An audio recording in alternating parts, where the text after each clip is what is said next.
हिंदी में यूपीएससी की तैयारी से संबंधित प्रोग्राम्स को देखने के लिए सब्सक्राइब करें स्टडी IQIAS हिंदी।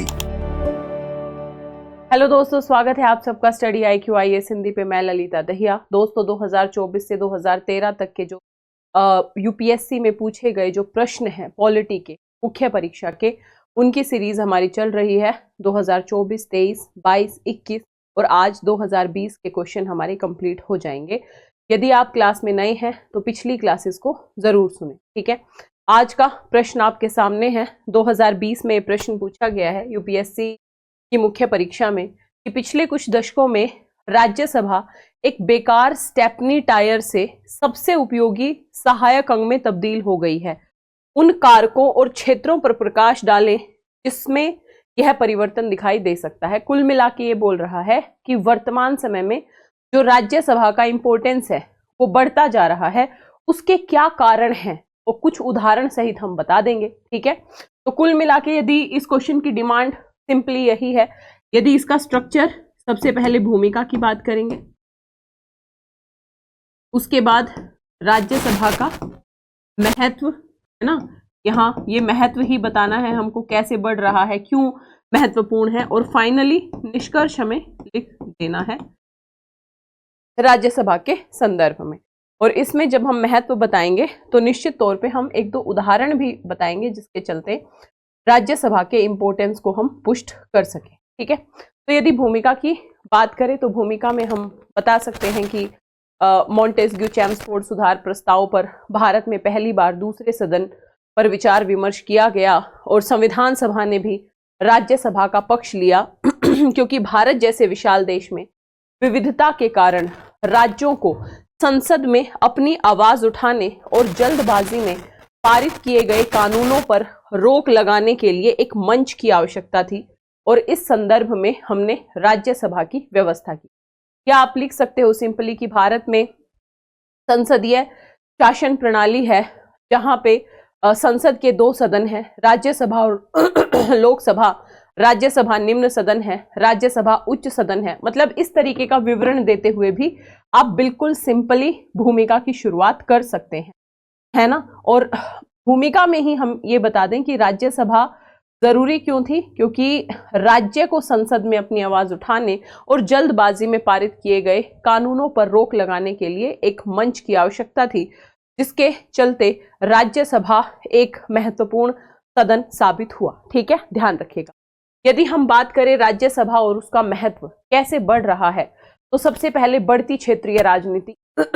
यदि जैसे जैसे क्षेत्रीय राजनीति बढ़ रही है, क्षेत्रीय दल अस्तित्व में आ रहे हैं, अलग अलग राज्यों में क्षेत्रीय दलों की सरकारें बन रही हैं और इन्हीं क्षेत्रीय दलों से चुने हुए प्रतिनिधि राज्यसभा में पहुंच रहे हैं, तो निश्चित तौर पे ये क्षेत्रीय दलों के प्रतिनिधि राज्यसभा में राज्यों के तमाम मुद्दों को बेहतर तरीके से उठाने में सक्षम हुए हैं, है ना। यानी राज्यसभा वास्तव में राज्यों का एक प्रतिनिधि सदन बनी है क्षेत्रीय राजनीति के उद्भव के पश्चात, जिसके चलते राज्यसभा में क्षेत्रीय मुद्दों को भी बेहतर तरीके से उठाया जाता है, ठीक है। तो बढ़ती क्षेत्रीय राजनीति के चलते भी राज्यसभा का महत्व बढ़ा।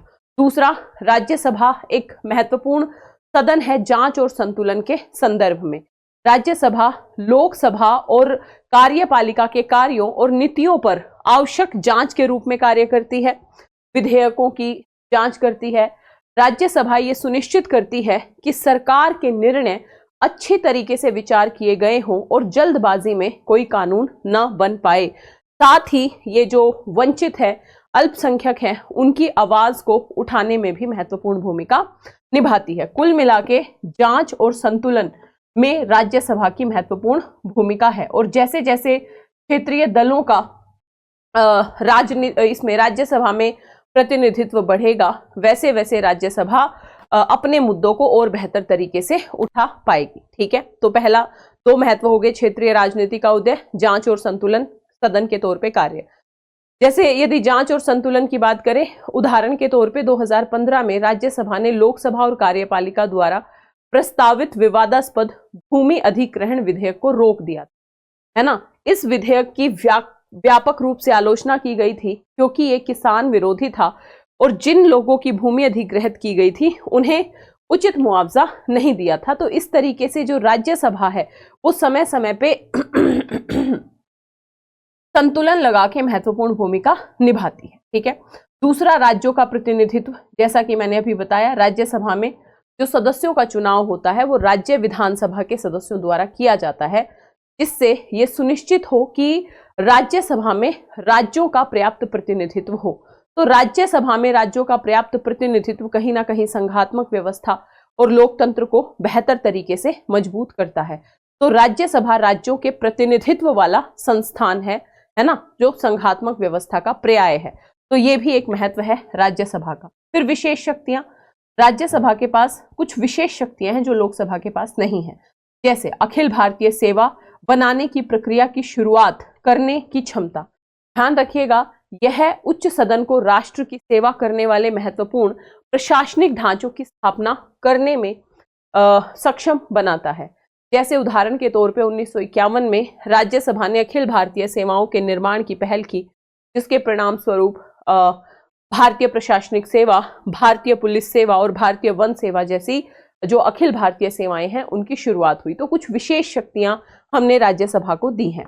इसके साथ ही समीक्षा और पुनर्विचार। ध्यान रखिएगा, राज्यसभा के पास लोकसभा द्वारा पारित किए गए विधेयकों की समीक्षा और पुनर्विचार करने का अधिकार है। ये जो कानून की अधिक गहन जांच की अनुमति देता है और जल्दबाजी में लिए गए निर्णयों को रोकने का काम करता है या निर्णयों की खामियों को दूर करने का काम करता है। जैसे 2017 में लोकसभा में ट्रिपल तलाक विधेयक पारित हुआ, लेकिन राज्यसभा द्वारा उसे वापस भेज दिया, फिर उसमें काफी संशोधन प्रस्तावित किए गए थे।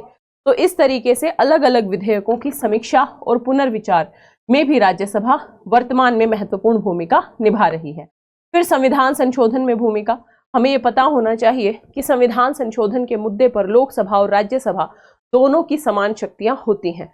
कोई भी संविधान संशोधन विधेयक दोनों सदनों द्वारा अलग अलग विशेष बहुमत द्वारा पारित होना जरूरी है। तो संविधान संशोधन बिना राज्यसभा की सहमति के या विशेष बहुमत के पारित नहीं हो सकता है। तो राज्यसभा का ये अपने आप में बड़ा महत्व है कि कोई भी संविधान संशोधन बिना राज्यसभा के विशेष बहुमत के पारित नहीं हो सकता है। अगला, विचार विमर्श और बहस। जो राज्यसभा है ये एक मंच देती है अलग अलग मुद्दों पर विचार विमर्श करने का, बहस करने का, और राज्यसभा में अक्सर विशेषज्ञ और अनुभवी राजनेता शामिल होते हैं जिनके पास प्रत्यक्ष चुनावी जनादेश नहीं होता है, लेकिन वो मुद्दों पर अधिक व्यापक सूक्ष्म समझ प्राप्त होती है ना इनको। तो बेसिकली मुद्दों पर व्यापक बहस, विचार विमर्श करने के लिए एक मंच के तौर पे राज्यसभा काम करती है। साथ ही स्थिरता और निरंतरता। लोकसभा के विपरीत राज्यसभा एक स्थायी सदन है जो कभी भंग नहीं होता, बल्कि इसके जो 1/3 सदस्य हैं हर 2 वर्ष पश्चात सेवानिवृत्त होते हैं। ये विधायी प्रक्रिया में स्थिरता और निरंतरता सुनिश्चित करता है। ध्यान रखिएगा, है ना, जब लोकसभा भंग हो जाए उस समय भी राज्यसभा एक सदन के तौर पे अपनी कार्यवाही को निरंतर रखता है। तो ये हो गए बेसिकली जो वर्तमान में हम देख रहे हैं राज्यसभा का इम्पोर्टेंस हमें किसी ना किसी तरीके से बताना था, और वर्तमान से जोड़ना है तो क्षेत्रीय राजनीति से जोड़ दिया हमने। अलग अलग रिसेंट विधेयकों का एग्जाम्पल दे दिया कि राज्यसभा का जो इम्पोर्टेंस है वो कैसे अपने आप में महत्वपूर्ण है। यदि हम देखें परिवर्तन राज्यसभा के संदर्भ में जो दिख रहा है उसके कुछ उदाहरण देखें, जैसे अनुच्छेद 370 को निरस्त करने के मामले में जम्मू कश्मीर और लद्दाख के लोगों के लाभ के लिए राज्यसभा का समर्थन महत्वपूर्ण था। दूसरा, जीएसटी सुधार एक विषय था जहां राज्यसभा की भूमिका सक्रिय थी। सुधारों के क्रियान्वयन में राज्यों का समर्थन आवश्यकता था, तो इसमें भी राज्यसभा ने अपनी महत्वपूर्ण भूमिका निभाई। 2002 में पोटा अधिनियम पारित होने के समय राज्यसभा की आपत्तियों के कारण प्रावधानों पर चर्चा की गई और आर्टिकल 108 के तहत संयुक्त बैठक की गई थी पोटा के विषय पे। तो ये दिखाता है कि राज्यसभा के सक्रिय कार्य के चलते राज्यसभा की जो भूमिका है वर्तमान में महत्वपूर्ण हो गई है। और फाइनली हम निष्कर्ष के तौर पे लिखेंगे कि भारतीय राजनीति के उतार चढ़ाव के बावजूद जो राज्यसभा है वो राजनीतिक और सामाजिक मूल्यों की अगुवा बनी हुई है, सांस्कृतिक विविधता का एक संगम है। इसने भारत के लोगों की आकांक्षाओं को आत्मसात करने और उनके हितों की रक्षा करने में मदद की है।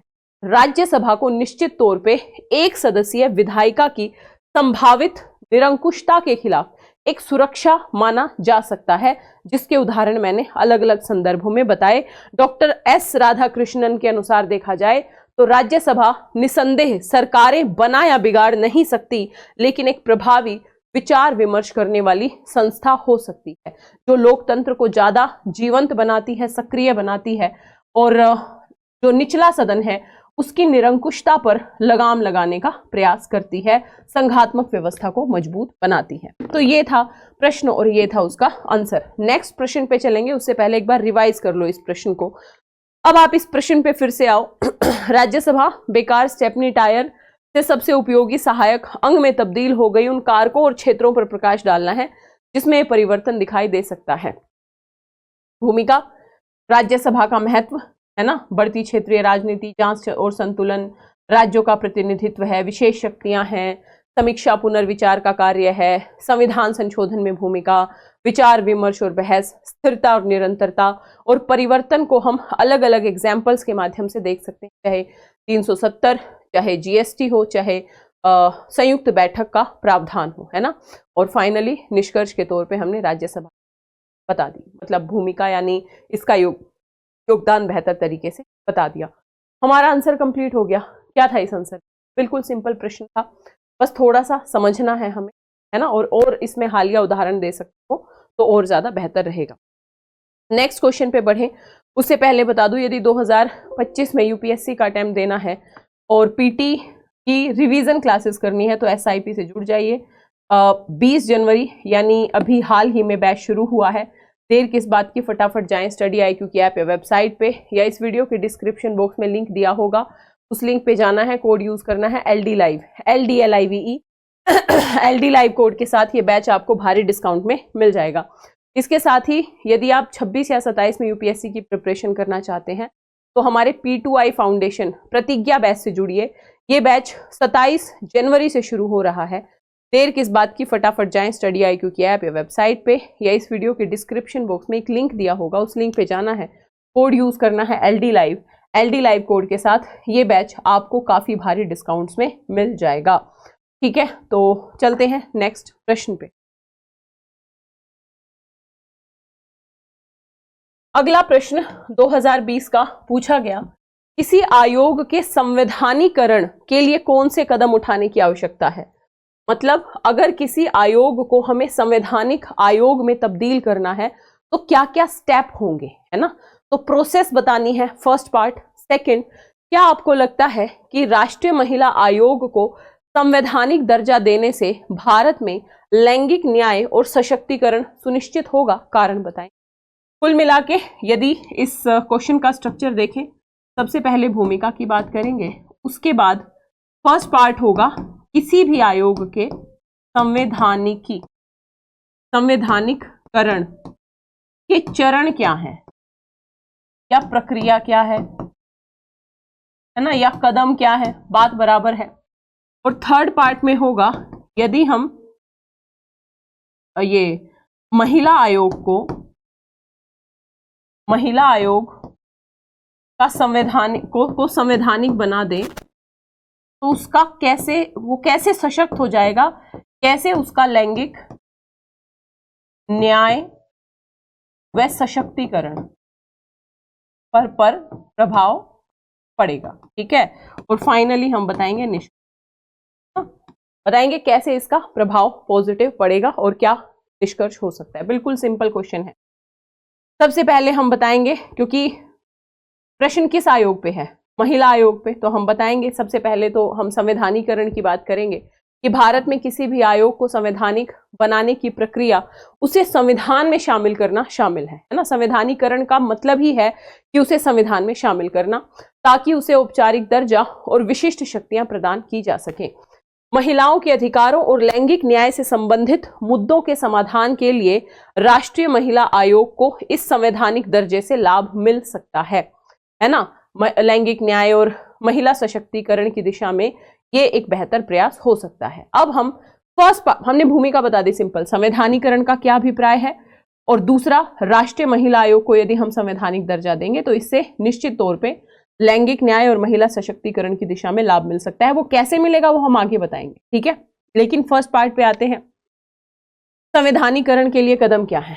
तो सबसे पहले संवैधानिक मसौदे का प्रस्ताव तैयार करना होगा।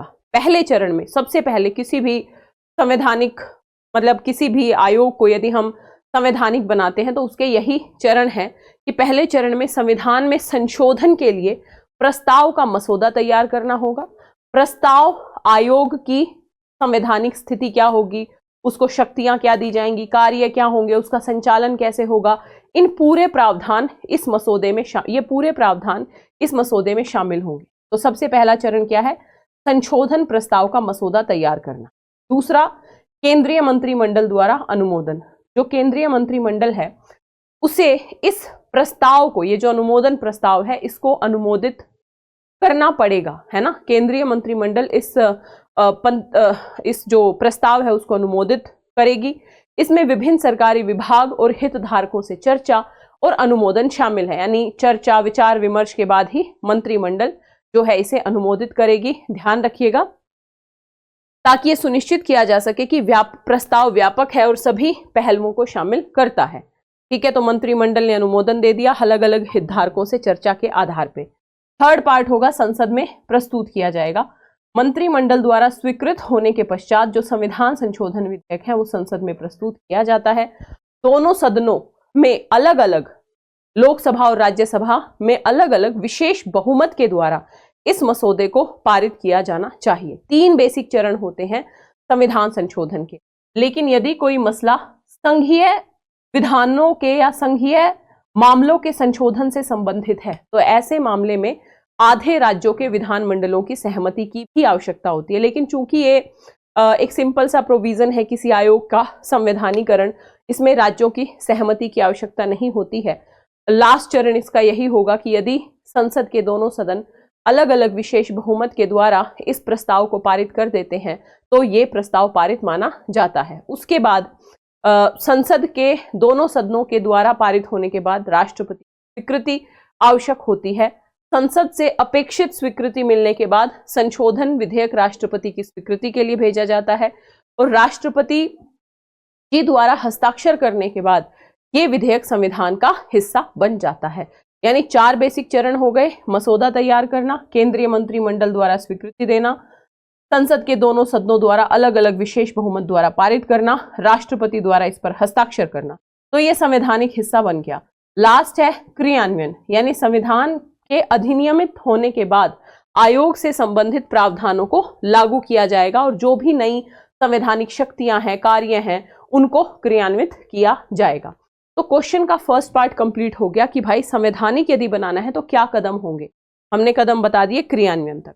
अब यहाँ पे बोला गया कि यदि हम महिला आयोग को संवैधानिक बना दे तो लैंगिक न्याय और सशक्तिकरण कैसे बेहतर हो सकता है। तो क्या होगा यदि हम महिला आयोग को वैधानिक से संवैधानिक बना दे। तो निश्चित तौर पे शक्तियां बढ़ेंगी, संसाधन बढ़ेंगे, जवाबदेहिता बढ़ेगी, है ना। तो वही पॉइंट्स लिखने हैं। तो सबसे पहले बढ़ी हुई सत्ता और स्वतंत्रता। यदि एनसीडब्ल्यू जो महिला आयोग है उसको संवैधानिक बनाने से निश्चित तौर पे इसकी सत्ता स्वतंत्रता मजबूत होगी और एक संवैधानिक निकाय के तौर पर आयोग को अधिक स्वायत्तता और सुरक्षा मिलेगी, जिससे हम बिना अनुचित प्रभाव के जो महिला आयोग है ये महिलाओं पर अधिक प्रभावी निगरानी, महिलाओं के मुद्दों पर अधिक प्रभावी निगरानी और वकालत कर सकता है। यानी अधिक सत्ता और स्वतंत्रता, बढ़ी हुई सत्ता और स्वतंत्रता, तो ये महिलाओं के मुद्दे को बेहतर तरीके से उठा सकता है, लैंगिक न्याय की दिशा में बेहतर काम कर सकता है। दूसरा क्या लाभ होगा, मजबूत कानूनी ढांचा। अगर संवैधानिक दर्जा मिल गया तो निश्चित तौर पे महिलाओं के उल्लंघन, महिलाओं अधिकारों के उल्लंघन से निपटने के लिए मजबूत कानूनी ढांचा मिलेगा। इससे आयोग को विधायी बदलाव की सिफारिश करने और लैंगिक न्याय से संबंधित कानूनों को लागू करने को सुनिश्चित करने का की जो शक्तियां हैं वो शक्तियां या अधिकार जो है वो मिलेंगे। यानी मजबूत कानूनी ढांचा मिल पाएगा इस संवैधानिक महिला आयोग को। फिर बढ़ी हुई जवाबदेही भी बढ़ जाएगी जब ये संवैधानिक होगा, है ना। ध्यान रखिएगा। तो इसे संवैधानिक ढांचे के भीतर काम करना होगा, संसद के प्रति जवाबदेह होना होगा और इससे इसकी गतिविधियों को अधिक कठोर निगरानी और मूल्यांकन हो पाएगा कि ये बेहतर तरीके से महिलाओं के हित में काम कर रहा है या इसकी कुछ खामियां हैं। तो जवाबदेही भी बढ़ेगी, और जवाबदेही बढ़ना अपने आप में बेहतर होता है, क्योंकि जवाबदेही बढ़ती है, पारदर्शिता बढ़ती है, तो अपने लक्ष्यों को प्राप्त करने की दिशा में और बेहतर तरीके से आयोग काम कर पाएगा। फिर है अधिक सार्वजनिक विश्वास। अगर संवैधानिक बनता है तो जो जनता का विश्वसनीयता है या वैधता है इसकी बढ़ जाएगी। लैंगिक समानता के प्रति गंभीर प्रतिबद्ध होकर काम कर पाएगा और काम के प्रति अधिक सार्वजनिक विश्वास और सहभागिता बढ़ेगी, है ना। तो अधिक सार्वजनिक विश्वास सहभागिता बढ़ेगी तो लैंगिक मुद्दों को बेहतर तरीके से संबोधित कर पाएगा। फिर बेहतर संसाधन और सहायता, है ना। संवैधानिक आयोग के तौर पे बेहतर संसाधन मिलेंगे, और जब बेहतर संसाधन मिलेंगे तो नीतियों और योजनाओं को क्रियान्वित करना महिला आयोग के लिए आसान हो जाएगा, है ना। तो सेकंड पार्ट भी कंप्लीट हो गया। अब यदि इस क्वेश्चन पे मैं फिर से चलूं, निष्कर्ष पे आऊंगी, यदि इस क्वेश्चन पे मैं फिर से चलूं, संवैधानिकरण के लिए क्या क्या चरण है, हमने संवैधानिकरण क्या होता है, महिला आयोग संवैधानिक हो जाएगा तो क्या लाभ, उस संदर्भ में हमने भूमिका लिख दी। फिर हमने संवैधानिकरण के चरण बता दिए कि भाई किसी भी आयोग को यदि संवैधानिक बनाना है तो ये निम्न चरण होंगे, है ना। मसौदा, केंद्रीय मंत्रिमंडल का अनुमोदन, संसद में प्रस्तुतिकरण और संसद का पारित करना, राष्ट्रपति के हस्ताक्षर और क्रियान्वयन। और उसके बाद यदि संवैधानिक हो जाता है तो क्या लाभ होंगे, क्या ये महिला सशक्तिकरण की दिशा में बेहतर काम कर पाएगा, तो निश्चित तौर पे हाँ, क्योंकि बढ़ी हुई सत्ता है, स्वतंत्रता है, मजबूत कानूनी ढांचा है, बढ़ी हुई जवाबदेही है, अधिक सार्वजनिक विश्वास है, बेहतर संसाधन आवंटन। निष्कर्ष के तौर पे हम कहेंगे कि राष्ट्रीय महिला आयोग का गठन भारत में लैंगिक न्याय और सशक्तिकरण को सुदृढ़ करने की दिशा में एक महत्वपूर्ण कदम है। हालांकि इस तरीके के कदम की सफलता इसके विस्तारित अधिदेश के प्रभावी क्रियान्वयन और लैंगिक समानता के लिए सरकार और समाज दोनों की निरंतर प्रतिबद्धता पर निर्भर करती है ना। यानी अकेले महिला आयोग कुछ नहीं कर पाएगा, मतलब इनफ नहीं कर पाएगा, सरकार और नागरिक समाज का सहयोग भी जरूरी है, तब जाके हम लैंगिक न्याय और महिला सशक्त में बेहतर कर पाएंगे, है ना। तो 2020 के पॉलिटी के जो प्रश्न हैं वो खत्म हुए। कल से हम 2019 के प्रश्नों पे आ जाएंगे। आशा करती हूँ ये सीरीज आप लोगों को लाभदायक लग रही होगी। ध्यान रखिएगा, ये ऐरे गहरे नत्थु खैरे स्टूडेंट्स के लिए है ही नहीं, जो टाइम पास करने के लिए यूपीएससी की खाली कहने के लिए प्रिपरेशन कर रहे हैं। ये सीरीज सीरियस स्टूडेंट्स के लिए है, जो वास्तव में कड़ी मेहनत करते हैं, जिन्हें वास्तव में मेंस लिखना है ना। तो उसी मेंस की प्रिपरेशन का आधार तैयार हो रहा है। आप लोगों को डेली आंसर राइटिंग प्रैक्टिस करनी पड़ेगी, है ना, तब जाके इसका सीधा लाभ आप लोगों को देखने को मिलेगा। ये दोनों प्रश्न एक बार खुद से भी लिखने का अभ्यास कीजिएगा। बाकी मिलेंगे अगले प्रश्नों के साथ, कंटिन्यू रखेंगे इस सीरीज को। अपना ख्याल रखिएगा, वीडियो को लाइक, शेयर, चैनल को सब्सक्राइब जरूर कीजिए। हिंदी में यूपीएससी की तैयारी से संबंधित प्रोग्राम्स को देखने के लिए सब्सक्राइब करें स्टडी IQ IAS हिंदी।